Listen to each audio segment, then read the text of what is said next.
vidéo est un Fermez-la vieux dossier, une rediffusion. Cet épisode, diffusé le 1er août 2016, parle d'un sujet que j'hésitais à aborder, car la polémique sur le casting principalement féminin du film faisait scandale dès l'annonce et les photos, et l'Ermite Moderne, qui a rejoint officiellement le projet en tant que co-écrivain, m'encourageait à le traiter. Mais j'avoue que j'étais dans le camp... Pourquoi faire dans cette décision artistique? Et ça, mis à part, j'attendais pas spécialement le film, il avait autant de signes d'être pas terrible que génial. Et je peux dire la même chose du résultat final, il y a des trucs géniaux dans le film, et des trucs vraiment pas terribles. Un 5 sur 10 si vous préférez. Mais la polémique sur le casting, les backlash, les contre-backlash et les contre-contre-backlash m'ont poussé à m'y mettre avant la sortie du film. C'était ni un film pro-féministe, ni un film anti-féministe. C'était juste un film d'exploitation de licences connues et avec une morale don't feed the troll. Sauf que les trolls ont été bien trop nourris sur ce coup. C'était vraiment beaucoup de bruit pour rien. Aussi, pourquoi cette vidéo met en scène les Tortues Ninja? À cause d'un running gag qui avait commencé dans mon alerte spoiler sur le film Tortues Ninja 3, où les tortues traitaient comme de la merde le personnage de Vénus en lui demandant de se taire et d'aller leur faire des sandwichs, pour commenter sur l'aspect machiste qui plane autour du personnage pas du tout populaire de Vénus. Ce gag avait continué dans un autre épisode d'une de mes émissions, Parlons Cinéma, qui était consacré au film de Michael Bay. Oui, film de Michael Bay. Arrêtez de prétendre qu'il y avait un autre réal aux commandes de ce film. Et du coup, dans cette histoire de machisme et de nanas qui en ont marre d'être traitées comme de la merde, plus l'étrange crossover entre SOS Fantôme et les Tortues Ninja en comics, je trouvais ça amusant de les réutiliser pour cet épisode. Et pour finir, je ne fais pas ça souvent, mais je vais vous mettre dans la description un bonus associé à cet épisode où je parle des défauts du SOS Fantôme original. Je ne remets pas souvent les bonus de la boîte magique de Voxmaker en ligne, car c'est généralement du remplissage fait en une après-midi, mais ce bonus là était sympa à faire et apporte matière à ce débat. Bon enfin, bonne vidéo à tous. Prends ça dans les nichons, sale féminazie! Crève, sale macho sexiste!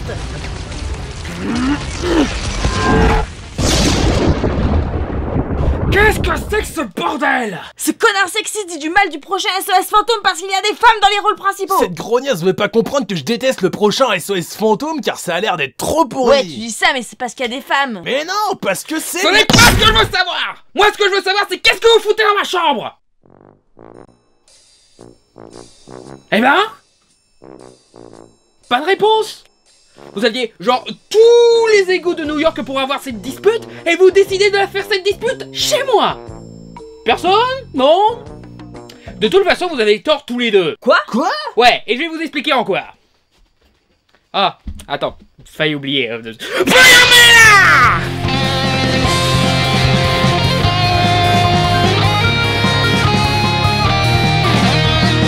SOS Fantôme est un film culte des années 80 réalisé par Ivan Reitman, mettant en scène les comiques Bill Murray, Dan Aykroyd et Aaron Ramis. Le film a nourri les fantasmes de toute une génération de geeks. Tous les gosses de cette époque rêvaient d'avoir ce boulot, même si le premier film montre en quoi ce travail est catastrophique.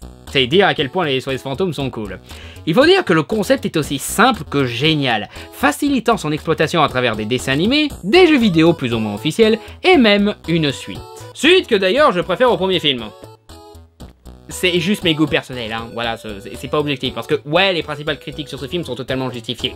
Le fait que c'est juste une répétition du premier film, et le fait que c'est quoi ces cons qui oublient la fin du monde qui a failli arriver il y a 5 ans? Et donc, à cause de ça, Dan Aykroyd et Aaron Ramis ont évité de lancer tout de suite un troisième film, attendant d'avoir la parfaite idée avant de vraiment lancer le projet. C'est là que le chaos a commencé. On a eu les deux scénaristes plus concentrés par d'autres projets, plus ou moins bons, Bill Murray qui alternait entre vouloir revenir et foutre le camp, Rick Moranis qui décida d'arrêter de jouer dans des films, sans parler des nombreux projets qui n'ont pas survécu, notamment un long métrage d'animation. Tout ce qu'ils ont pu faire, c'est l'excellent jeu SOS Fantôme de 2009 que beaucoup considèrent toujours même comme le vrai SOS Fantôme 3. Encore pire, Aaron Ramis décéda en 2014, ce qui amena le projet de troisième film à l'inévitable. Ainsi, Sony décida finalement de donner le feu vert à un projet de film plus ou moins reboot, réalisé par Paul Feig qui a fait le sympathique Les Flingueuses, et avec un casting... féminin? Et tous les machos d'internet ont craché sur le projet que parce que ce sont des femmes, n'est-ce pas, hein? Oui et non. Ouais, parce qu'il y a en effet des crétins sexistes qui pensent que le film va être nul juste parce que c'est avec des femmes. Croyez-moi, j'en ai vu. Des mecs qui détestent quand un film met en scène un personnage de femme forte et qui préfèrent avoir que des films entre mecs. Are you guys gay? I mean, it's fine if you are. Même Ernie Hudson, le très cool 4ème SOS Fantôme, a dit ne pas comprendre pourquoi ce serait un film SOS Fantôme si c'était avec des femmes. J'en reconnais deux qui sont pas d'accord avec toi, Winston. Ensuite, nous avons une catégorie un peu spéciale. Ceux qui ne sont supposément pas sexistes, mais qui détestent la propagande féministe qui dégage de cette décision, qui trouvent que ça sert à rien de demander l'égalité des sexes car on l'a déjà. Mais bien sûr mon coco, mais bien sûr. Et on n'a pas du tout une série Supergirl qui collectionne les pires clichés des comédies féminines. Et qu'à ce stade, c'est demander la suprématie des femmes. Bref, ils se défendent d'être sexistes. C'est juste qu'ils confondent féminisme avec féminazie. Comme tous les sexistes, quoi. Pas faux. Donc du coup, on est d'accord. Tous ceux qui détestent le film sont des sexistes. Non, pas tous. Quoi? Mais tu viens de dire... Ces groupes-là, ils sont plus brillants, mais ce n'est que la partie visible de l'iceberg. On entend plus parler d'eux parce que ça arrange l'équipe de film de faire croire que c'est juste des sexistes qui détestent ce film. Et du coup, ils rallient de leur côté des féministes aveugles qui croient bien faire, et des extrémistes qui ne parlent même pas du film lui-même. En réalité, il y a un autre groupe, majoritaire lui, qui trouve juste que le film va être pourri. Mais pourquoi? Parce que la bande-annonce est nulle à chier. Oui et non.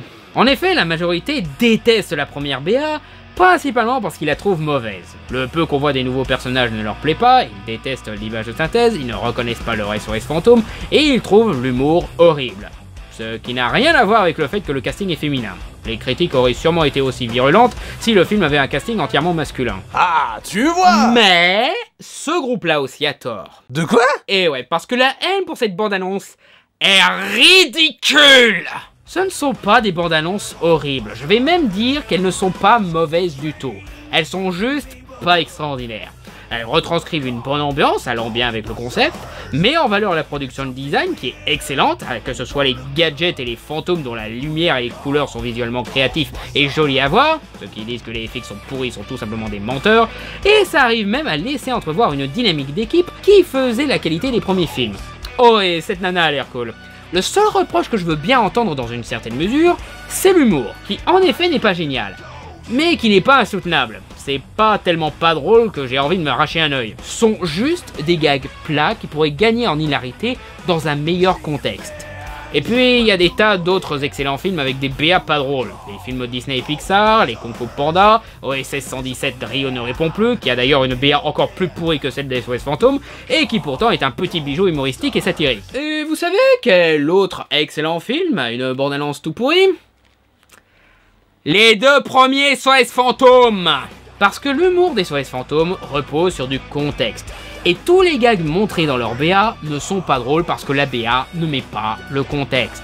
Genre, quand Janine crie toute contente d'avoir un client. C'est drôle dans le film parce qu'on sait qu'avant ça, le business des SOS Fantômes c'était la zone, au point que notre trio mangeait le dernier repas qu'ils pouvaient se permettre. Avant de devoir vendre leur arcade de jeux vidéo. Donc, quand ils ont enfin un client, c'est la célébration après cette période de vide. Mais comme la BA n'a pas de contexte, le gag ne marche pas parce qu'on a juste une folle qui crie « On a un client !» Je ne pense pas que le nouveau film sera plus drôle que les deux premiers SOS Fantômes, seulement je fais comprendre qu'une BA pas drôle ne veut pas dire que le film lui-même ne sera pas drôle. C'est juste que le dosage d'humour du film n'est pas forcément fait comme une série de sketchs drôles en eux-mêmes, et qui du coup feront entendre rire dans une BA. Je vais même dire, ça m'étonne que d'autres BA de projets encore plus détestables n'ont pas eu droit à autant de haine, voire plus. Genre la BA de cette nouvelle saison que personne ne demandait de Prison Break qui a l'air tout pourri, ou le teaser de production de Transformers 5 qui a le montage le plus amateur que j'ai jamais vu. La bande-annonce des trolls de DreamWorks ou le Visiteur 3 mérite plus de haine. Et bien d'autres films comme Fantastic, Le Dernier Maître de l'Air, Ninja Turtles, Die Hard 5 et d'autres films haïs par les fans ont eu moins de mauvaises réactions que ce film. Je veux dire, pire que Die Hard 5 ? Sérieux? Et pour dire la compréhension, Sony a du coup sorti une deuxième version de la première bande-annonce que beaucoup considèrent comme étant meilleure, alors qu'ironiquement ils ont remplacé des gags plats qui pouvaient marcher dans un autre contexte par un gag tout simplement pourri et gênant. Mais au-delà de ça, on est d'accord que le film n'a pas l'air si mauvais que ça, n'est-ce pas? Eh bien... Mais putain, tu vas arrêter de jouer au ping-pong et de décider à dire si le film est bien ou pas? Bah je peux pas. Je suis pas devin moi. Les bandes annonces montrent autant de points qui peuvent être cool que de points qui pourraient être à chier. En fait, le point qui me fait le plus peur, que bizarrement personne n'évoque, c'est le fanservice. Le fait que le film va juste être une autre copie carbone du premier film. Le fait que le film ne semble pas se décider si c'est une suite ou un reboot, ou le fait qu'il reprend trop d'éléments de son modèle. Je veux dire, le Bibadum Chamallow est de retour apparemment. Quoi ? Ça n'était pas moi cette fois, juré. Aussi, l'équivalent de Walter Penn, qui est aussi une femme dans cette version, qui humilie les SOS Fantomettes comme toutes les méchantes de comédie romantique humilient les héroïnes de comédie romantique. Avec des phrases à base de « t'es célibataire et pas propre, tu fais pitié ». Ça, c'est la partie féminine qui me fait peur, car ça va dans une catégorie de films particulièrement saoulant et répétitif. Et c'est tout. Ouais, c'est tout ce que je crains à propos de ce film. Un truc que je craignais aussi pour Star Wars 7 et qui finalement ne m'a pas gêné du tout. Et un cliché de comédie romantique qui peut être bien amené ou tout simplement viré du montage. C'est tout? Et le fait que c'est pas la même équipe? Bah c'est vrai que c'est dommage, mais bon, ça m'a pas empêché d'apprécier Extreme Ghostbusters, hein. Puis ça m'a pas non plus empêché d'apprécier d'autres films qui changent d'équipe, genre Star Wars, Creed, Tron Legacy, X-Men. Je vais même dire, c'est un miracle qu'on ait un troisième film, donc on devrait se contenter de ce qu'on a. Que ce soit avec ou sans les originaux, honnêtement, à ce stade, c'est plus très important, hein. Le fait que la blague de l'équipe n'est pas une scientifique comme les trois autres? Je vois pas le problème. Je veux dire, Winston, c'était le blague de service et il était pas scientifique contrairement aux autres Ghostbusters et personne s'en est plaint. Je veux dire, faut arrêter de voir du racisme de partout les mecs, hein. Parce que c'est un peu du même niveau que ceux qui vous trouvent sexistes parce que vous dites du mal d'un film avec des femmes dedans, hein. Et la chanson? Quoi la chanson? Bah ils ont massacré la chanson! Où t'as vu un massacre? La reprise de la célèbre chanson par Fall Out Boy est cool, pas aussi culte que son original, qui était déjà une reprise d'ailleurs, mais utilise un son familier pour créer un nouveau son plus cool et énergique qui va avec cette version moderne des SOS Fantômes. Il y a une partie rap qui est un peu chiante, mais pas envahissante et quand même appropriée avec le contexte urbain de la licence. Le refrain est même super cool, il aurait fait un bon montage pour une BA au lieu de la version à peine dubstepée qu'on a utilisée dans la BA. Non, je m'excuse, la nouvelle version de la chanson est top, elle est même 1000 fois mieux que le rap moisi qu'on avait dans SOS Fantôme 2. Mais c'est pas... Dis-le. Nous savons tous les deux que c'est ça ton seul et véritable problème avec ce film. Alors dis-le. Admets-le enfin qu'on en finisse.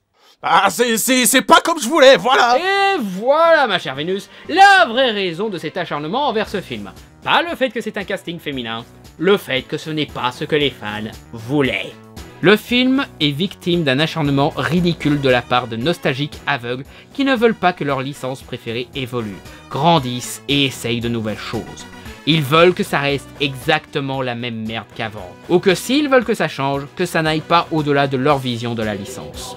Ils ont fait pareil avec Dredd, alors que le film s'est révélé pas si mal que ça, mais c'était pas comme leur Judge Dredd qu'ils aimaient voir étant gosses, donc c'est nul. Les Fonk Rustics, c'est pas comme les comics qu'on a lu étant gosses, donc c'est nul, et genre pas c'est des meilleurs. On peut même remonter ce genre de problème au 19e siècle avec Sir Arthur Conan Doyle, qui a eu droit à un acharnement public après avoir tué son célèbre personnage Sherlock Holmes d'une façon très bien menée et appropriée, mais qui fut quand même forcé de changer cette fin. Sauf qu'aujourd'hui, ça a empiré. Parce que maintenant, les fanboys ont le pouvoir. Et ils abusent de ce pouvoir comme des gros dictateurs qui crient sur tous les toits la phrase la plus insensée du monde « Oh, mais ils détruisent notre enfance !» Maintenant que leur voix a réussi à sauver Futurama, Shenmue 3 et le film Deadpool, et que les plus gros films de l'industrie cherchent à leur faire plaisir, ils utilisent leur pouvoir pour condamner tous les films adaptant une licence qu'ils affectionnent à la tâche insoutenable de répondre à tous leurs caprices. Un vrai fan dirait plutôt des trucs du genre « Oh, une version sombre des 4 Fantastiques ça peut être intéressant, vas-y, tente ton truc. Oh, tu veux faire un film de SF sur Final Fantasy au lieu de faire un film d'Heroic Fantasy vas-y, tente. Et puis de toute façon, tu respectes les codes du jeu vidéo, donc ça me convient. Ouais, le sang dans Robocop, c'est sympa, mais bon, c'est pas ce qui fait la qualité du film. Donc ouais, fais-nous un Robocop PG-13. Or, non seulement ces fans ont tapé sur l'évolution de ces licences, même ceux qui étaient pourris à la base et qui donc étaient améliorés par ces changements, mais ils ont aussi détruit ces tentatives avec le harcèlement médiatique. SOS Fantôme n'est hélas pas le premier à subir ce fléau qui détruit plus qu'il ne sauve une licence. C'est ce harcèlement médiatique puéril qui a transformé la production de Robocop et de Fantastic en catastrophe inévitable, donnant naissance à des films bordéliques. Si on les avait laissés faire et qu'on attendait la sortie du film avant de critiquer, comme toute personne normale ferait, on aurait pu avoir des films corrects. Mais non, il a fallu que vous vous plaigniez qu'on détruise votre enfance parce que la torche humaine est maintenant black. Vous avez vu le film Misery? Le film où une fan exceptionnelle d'une saga de bouquins finit par capturer son auteur et le forcer à écrire une suite? Ouais, bah c'est exactement comme ça que sont les fanboys aujourd'hui. Si tu fais un truc qui ne correspond pas à leur vision, et ben ils te kidnappent, te séquestrent et te pètent les jambes jusqu'à ce que tu changes d'avis et que tu fasses un film selon leur envie. Or, ce n'est pas ça, être un fan. Ça s'appelle être obsédé. C'est pour ça qu'on a fait un film d'horreur là-dessus. Les fans partent du principe qu'un film comme SOS Fantôme leur appartient et donc qu'ils doivent suivre leur vision. Et en soi, ça peut être pas mal, permettre aux fans de renforcer la possibilité créative d'une promesse, comme l'ont fait Star Trek et Star Wars. Mais non, vous détruisez les possibilités créatives. Parce qu'en bitchant comme des pourris gâtés, vous n'améliorez pas un film. Vous créez une pression auprès des producteurs qui du coup tentent d'améliorer le film, contre les intentions du réalisateur, foutant un tel bordel avec différentes visions qui se contredisent, faisant du film un véritable chaos qui ne sait plus ce qu'il doit raconter. Non, parce que ce que vous oubliez dans cette histoire, c'est que c'est ça l'intérêt des adaptations. Voir la vision de quelqu'un d'autre. Non, parce que si cette vision ne vous convient pas, vous avez toujours votre propre vision et le seul spectateur qui compte, vous-même.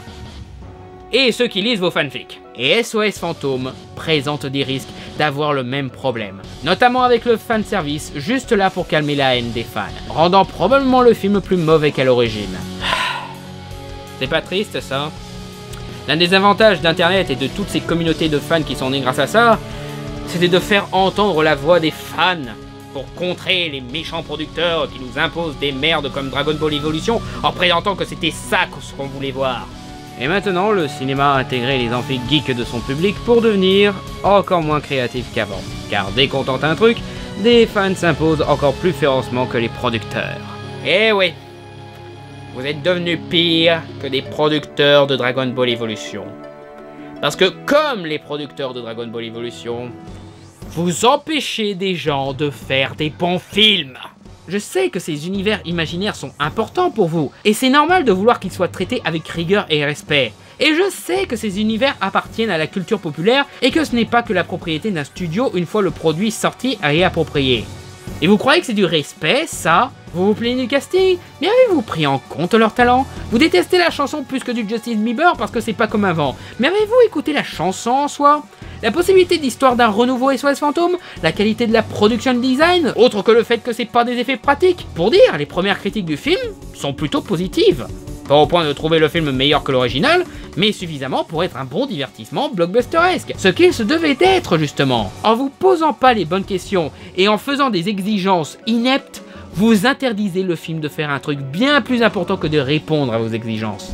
Être un bon film. Et c'est peut-être justement parce que ça ne correspond pas à votre vision que c'est beaucoup plus intéressant à voir qu'un film qui correspond entièrement à votre vision. Parce que du coup, on sait déjà ce qu'on va voir vu que le film répond à tout ce qu'on veut voir. Non, parce que si c'est juste pour revoir le même film qu'avant, je me revois le même film qu'avant. C'est pour ça que je me suis acheté le Blu-ray, putain. Si un nouveau film sur la licence sort, il a le devoir de proposer quelque chose de nouveau pour renouveler la saga. Ça devient urgent d'arrêter de vivre dans votre enfance et de grandir en acceptant un fait très simple. Les choses changent. Et même que souvent, ça change pour le meilleur. Donc, le film va être bon, tu penses? J'en sais rien, c'est pas le problème. Le problème, c'est cette façon de bitcher sur un film. Parce que si on ne fait rien, ça va empirer. Le cinéma ne pourra plus se renouveler, innover, apporter de nouvelles visions, de nouveaux styles. Et les responsables ne seront pas les méchants producteurs véreux, mais les spectateurs eux-mêmes. Imaginez si ce genre de mouvement existait en 1984. Tout le monde casserait le Ghostbusters d'origine parce que c'est pas comme le Ghostbusters de mon enfance, y a même pas le gorille. Ce genre de réaction ne sauve pas le cinéma, ça le tue plus vite. Parce que l'auteur ne peut plus raconter son histoire. Donc, que ce soit un reboot de SOS Fantôme, Ghost in the Shell avec Scarlett Johansson, un Star Wars respectant pas l'univers étendu, ou Captain America qui se révèle être un agent d'Hydra, calmez vos ardeurs et laissez l'auteur montrer où il veut en venir avec son idée pour ensuite critiquer comment il l'exploite au lieu de condamner le simple fait d'avoir eu cette idée. Donc, calmez-vous et regardez le film avant de le critiquer. Parce que moi aussi je suis fan des SOS Fantôme, j'ai grandi avec les films et avec les dessins animés. Et c'est justement pour ça que je veux donner une chance à ce film. Ouais, vu comme ça, ouais, bon, j'ai peut-être été un peu injuste. Moi aussi, j'ai peut-être trop demandé à ce film. Voilà, jusqu'à ce qu'il sorte, ce n'est pas notre film, c'est celui du réalisateur. C'est à lui de décider comment il doit être, pas nous. Nous, on est là juste pour voir le film et le critiquer s'il a raté ce qu'il voulait faire. Ah, t'as raison, je retiendrai la leçon la prochaine Raph, fois. viens voir, ils ont pris un noir pour jouer elle dans le film Death Note. Quoi? Oh, les salopards d'Hollywood! Toujours à massacrer un putain de super manga! Merde! Ouais, ben, tu croyais vraiment qu'un joli speech allait suffire pour les rendre moins cons? Ouais. Pas faux. Ben, ça fera plus de place de ciné pour moi. Donc, pourquoi vous êtes venus? C'est quoi le rapport entre les Tortues Ninja et les Ghostbusters? J'en sais rien, moi. Merci d'avoir regardé cette vidéo, n'hésitez pas à liker, à commenter et à vous abonner, et n'hésitez pas non plus à déposer un don pour soutenir l'émission sur mon compte Tipeee, où vous aurez des contreparties comme des badges, des t-shirts ou des choix de sujets pour des petites vidéos. Merci encore pour votre soutien, et à bientôt sur Fermez-la.